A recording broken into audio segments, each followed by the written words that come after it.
Hello, my little yarnivores and spiderettes. Fiber Spider back again with a continuation of the Cloister shell poncho. All right, so now in this video, I'm going to show you how you can go along the neckline and shape it and decrease it so it will be more to your liking, if that is the style that you're going for. Now, of course, this is but one of many ways in which you can do this. Also, I'm going to be using a contrasting color yarn so that it will be easier to see what it is that I am doing. All right. So grabbing my same size hook, which is a size 6.5 millimeter, and I'm using Pound of Love again so that the yarn thickness will be consistent. All right. So now the first thing first is to make sure that the right side is facing outwards towards you, and you'll be able to notice that by the little V's at the bottoms sticking out towards you. And then you pick a corner, any corner, and it's where you have your arches in nice little rows like this, right, facing you. And so we're going to pick a corner and we're going to go right to it. Alrighty. All right, so for our first round, now of course you can do however many rounds you wish, that is, of course, if you even wish to do this technique, hey, it's totally up to you, right? So again, we're going to be going into the corner and insert your hook right into where that double crochet is. Now keep in mind also that the number of chains that we had in between when we first started, actually I'm going to take my hook out and we're going to do sort of a recap. Okay, now if you remember, it was 2 chains here and 3 chains here and another 3 chains here and another 2 chains here. Well, we're going to compensate for that. All right, so starting off by inserting our hook, I'm going to get our yarn and pull up a loop and then chaining up of 1 and single crochet into that same stitch. That's going to be our first one right there. All right, so now since we want to decrease a little bit, what we're going to do is we're going to actually decrease on the 3 chain loops for now. All right, so going into this first space here, do 2 single crochets, and then into each of these 3 doubles, we're going into the bottom loop at the base of each. Typically you would be going underneath both loops of the V. Well, we don't have those because we already went into those, so we're going underneath the bottom bump loops. Okay, and then so we did 2 into that space, 3, 1 for each of here. Now into this space, do only 2 single crochets because we're decreasing. Okay, and then a single crochet into this loop here. Okay, and then 2 single crochets into this loop here as opposed to the 3 that we initially had. All right, and then single crochet into each of these doubles.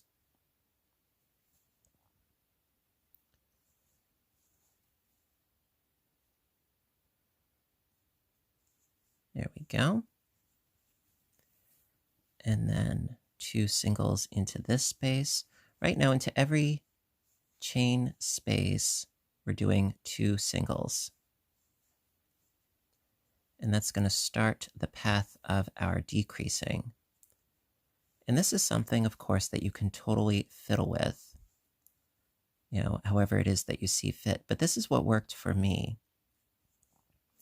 And since I reached my 3 doubles, I'm going to do a single into each double. Because another thing is that you don't want to go too extreme on the decreasing. Otherwise, it's going to shrink up really fast, and that may not be what you're going for. All right, and then 2 singles into this space. And then a single where these 2 made the arch facing the other direction, and then 2 more singles, and then 3 singles for these 3 doubles.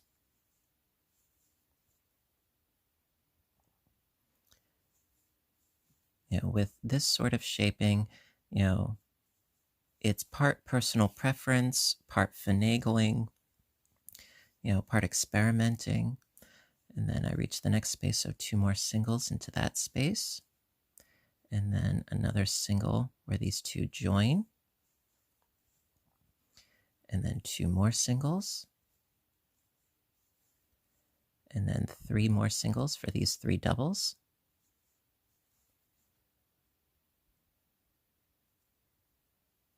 There we go.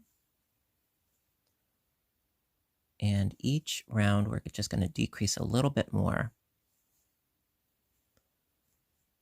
so that it has, a nice sloping shape to it. And then another single where these 2 doubles were joined. And then 2 more singles in that space. And then 1 in each for these 3 doubles.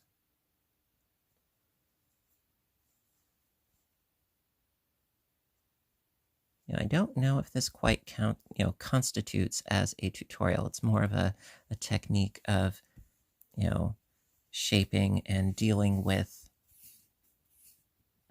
well, I wouldn't say a problem, but more of a challenge to surmount.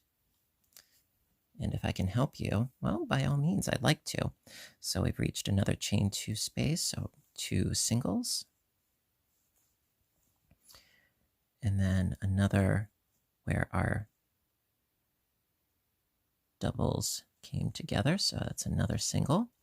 And then this is actually, you know what? I'm not going to do it in there. I'm going to do it right there. See, I'm going to undo that and compensate. See, I'm going into where this center double is. See, going right into there. Okay, and then 2 more singles. And then 3 singles for these 3 doubles.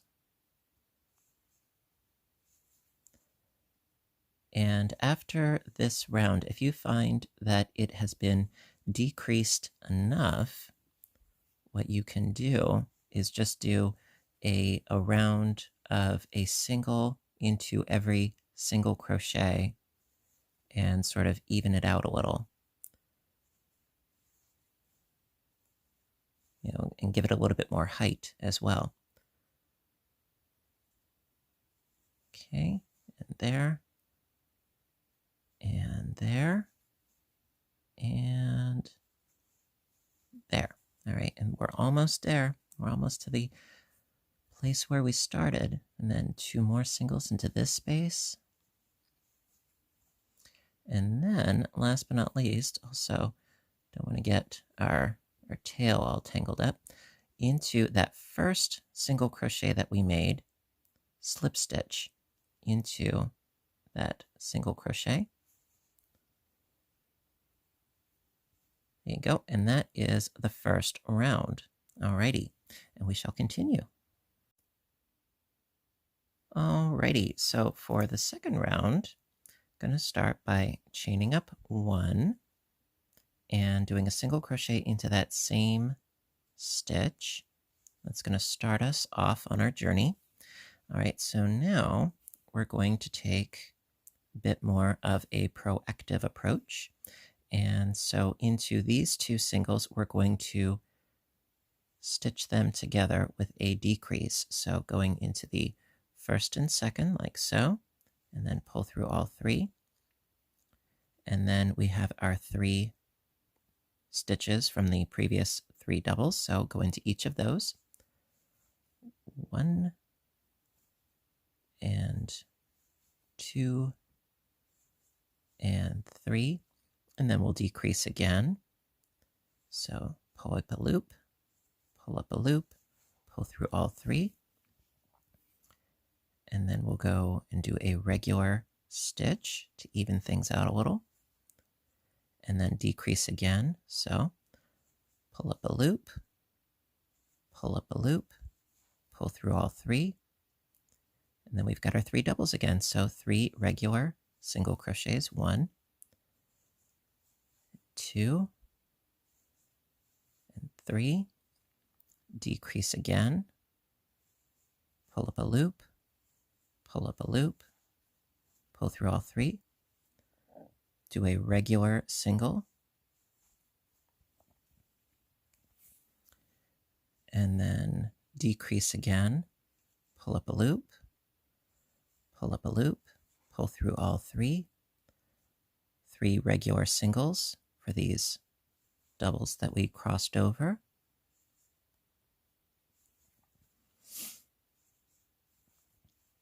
Okay, and then do another decrease for these next 2. Pull up a loop, pull up a loop, and pull through all 3. Do a regular single, do another decrease, pull up a loop, and then pull through all 3. Okay. And then do 3 regular single crochets going across those 3 doubles. 2 and 3. Okay, and then another decrease. And then a regular single. And then another decrease over these. And then 3 regular ones over the doubles. 1 and 2 and 3, and then another decrease. It's all about regularity.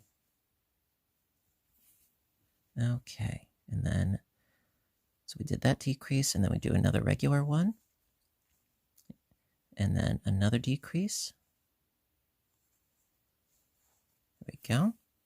And then 3 regular ones going over these 3 that were doubles on the previous round. 1,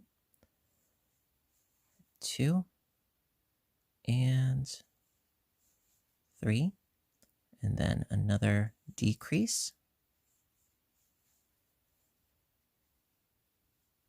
And then a regular. And then another decrease. And then 3 regulars.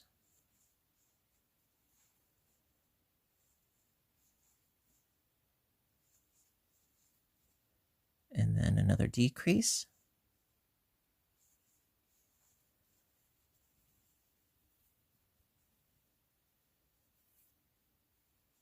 And then a regular. And then another decrease. And 3 regulars.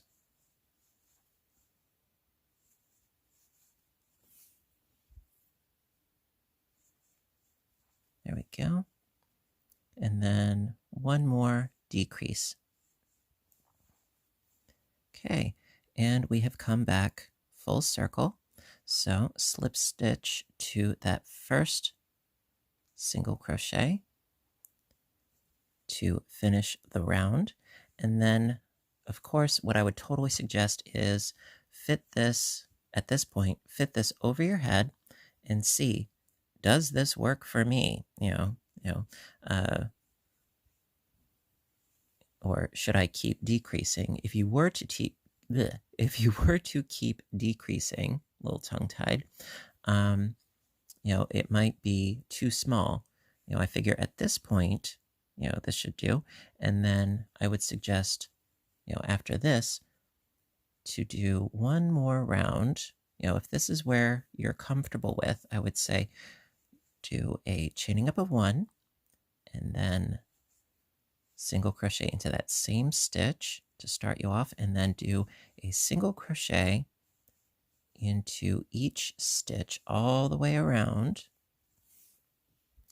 And that sort of evens up the spots where you had decreases, and it gives it a much more clean kind of look. about it.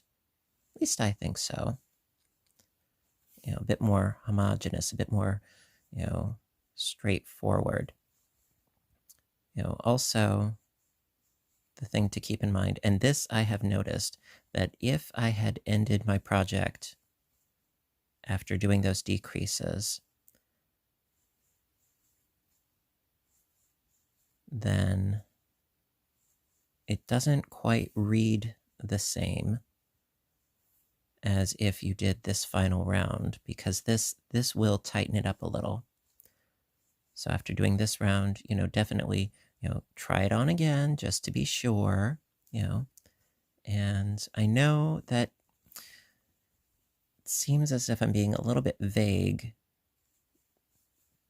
during this particular video, but the thing is that, of course, size is relative, and that's when people ask me, how much yarn do you need? How many rounds and rows did you do? Well, I have, I would say, well, not to toot my own horn, but I have a fairly small frame, small shoulders and so forth. So something that may fit me may not fit the normal person. I do not consider myself to be normal in so many ways.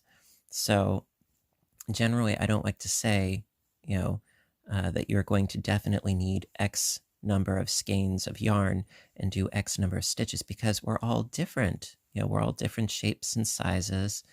And that's part of the beauty of humanity. We're all different.